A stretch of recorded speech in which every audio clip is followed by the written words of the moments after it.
વિદ્યાર્થી મિત્રો, ઓનલાઈન એજ્યુકેશનમાં આપ સર્વેનું સ્વાગત છે। આજે આપણે ધોરણ 9 વિષય હિન્દી પાઠ નંબર 2 વિશે ચર્ચા કરીશું। પાઠનું નામ છે ન્યાય મંત્રી ના લેખક છે શ્રી સુદર્શન। જન્મ सन 1896, निधन सन 1968। श्री सुदर्शन जी का मूल वास्तविक नाम बद्रीनाथ शर्मा था। आपका जन्म 1896 पंजाब राज्य के सियालकोट नामक स्थान में हुआ था। बचपन से ही आपने कहानियां लिखना प्रारंभ किया था। पुष्पलता, सुप्रभात, परिवर्तन, पनघट आदि आपके सुप्रसिद्ध कहानी संग्रह है। आपके एकमात्र उपन्यास है भागवंती। इस कहानी में सम्राट अशोक सर्वश्रेष्ठ न्याय मंत्री की खोज में था। शिशुपाल से मुलाकात होने पर उसकी योग्यता देखकर उसे न्याय मंत्री बनाया। न्याय न राजा देखता है न रंग। न्याय पर विश्वास दिलाने के लिए यहाँ प्रयास किया गया है। नई पीढ़ी के लिए इस प्रेरक कहानी द्वारा न्याय तंत्र की जिम्मेदारी का भी महत्व समझाया गया है। संध्या का समय था। चारों ओर अंधकार फैल चुका था। ऐसे में किसी ने बाहर से घर का दरवाजा खटखटाया। कौन है? ब्राह्मण शिशुपाल ने थोड़ा सा दरवाजा खोलते हुए पूछा।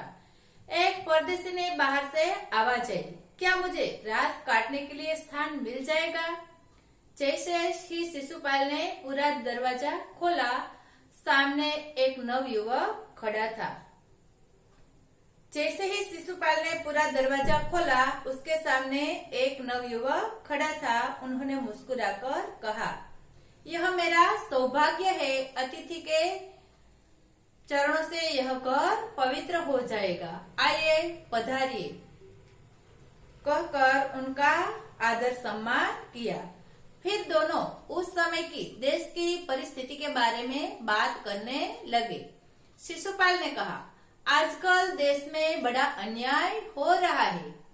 परंतु परदेशी शिशुपाल की यह बात से सहमत न था। परदेशी ने कहा कि बातें करना सुगम है, लेकिन करके दिखाना कठिन है। तब शिशुपाल ने कहा, यदि अवसर मिले तो मैं दिखा दूं कि न्याय किसे कहते हैं। परदेशी बोला, क्या आप अवसर चाहते हैं? शिशुपाल बोला, जी हाँ।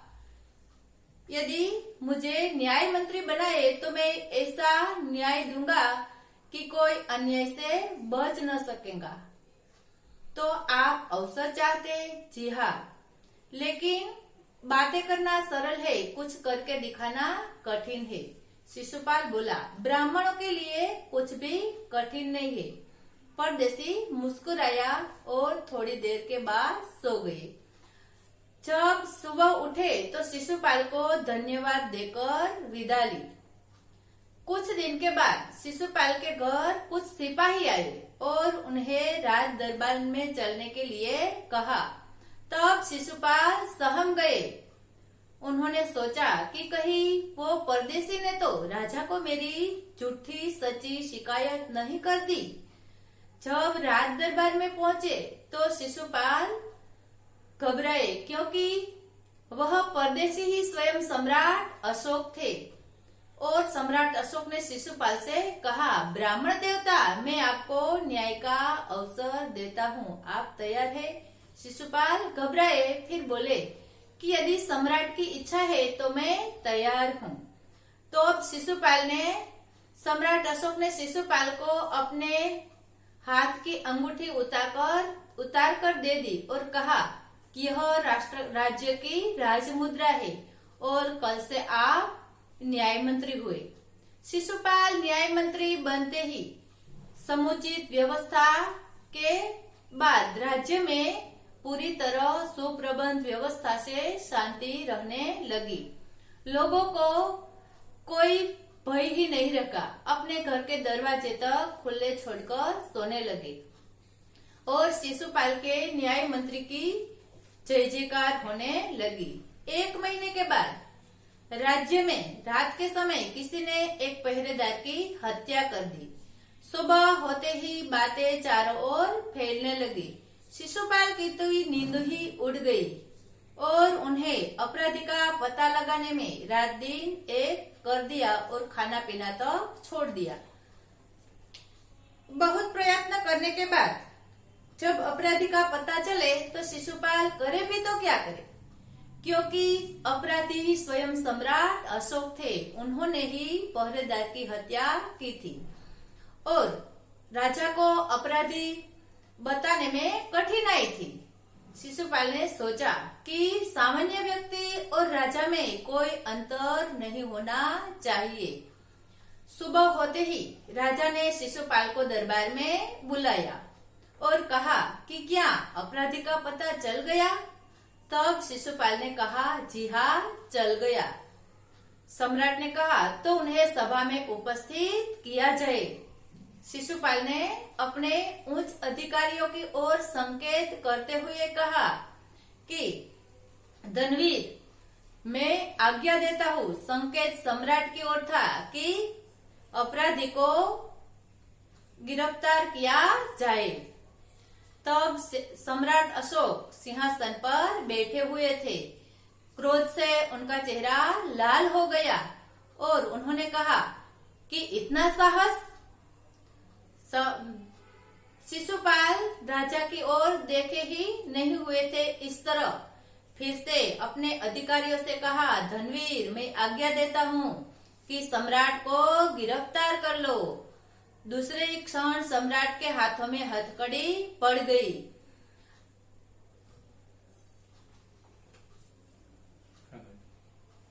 न्याय मंत्री ने कहा, अशोक, तुम पर पहरेदार की हत्या का आरोप लगाया जाता है। क्या तुम अपराध स्वीकार करते हो?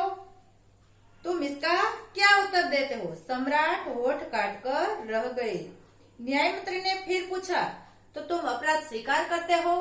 सम्राट अशोक ने कहा, जी हाँ, मैंने एक पहरेदार की हत्या की है, लेकिन वह उदंड था।